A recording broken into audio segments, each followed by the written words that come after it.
The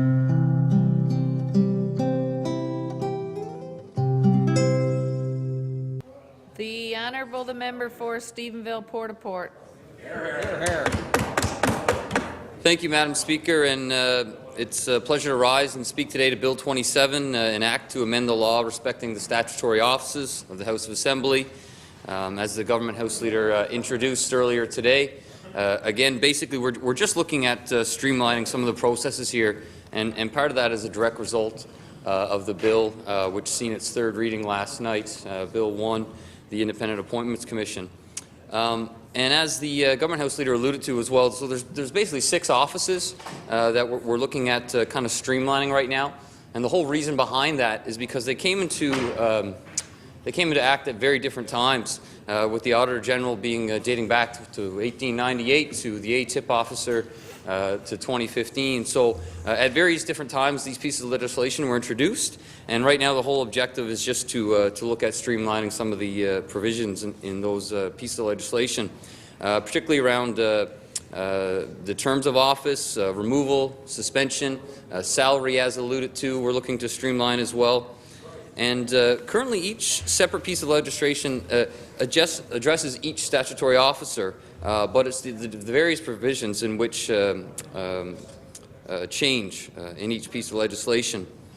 So right now, this is something that we're really confident in doing, and we also expect a great deal of cooperation from the members opposite, as well as members of the third party as well. The member from Mount Pearl North just mentioned 1 or 2 questions there around, I guess, in particular, some health benefits, and I feel quite confident the Government House Leader will have some answers to address that as well.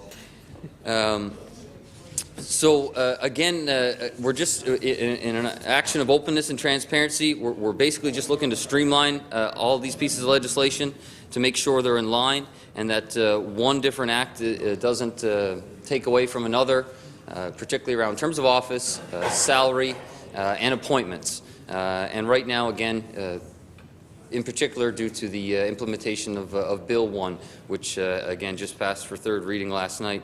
I don't have much more to add other than generally thanking the individuals who serve in these roles. These are very important roles that provide different unique services to the people of our province, whether that's the Child Youth Advocate Office, the Auditor General as well.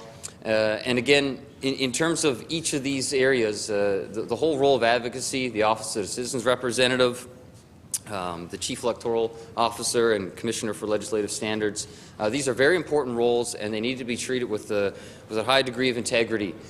We certainly respect and appreciate all the hard work that these individuals do, and now with this piece of legislation, we're streamlining it so that they are all treated fairly as well.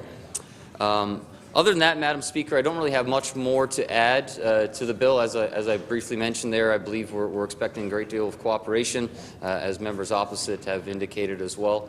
And with that, I'll thank you for having the opportunity to rise and speak to Bill 27.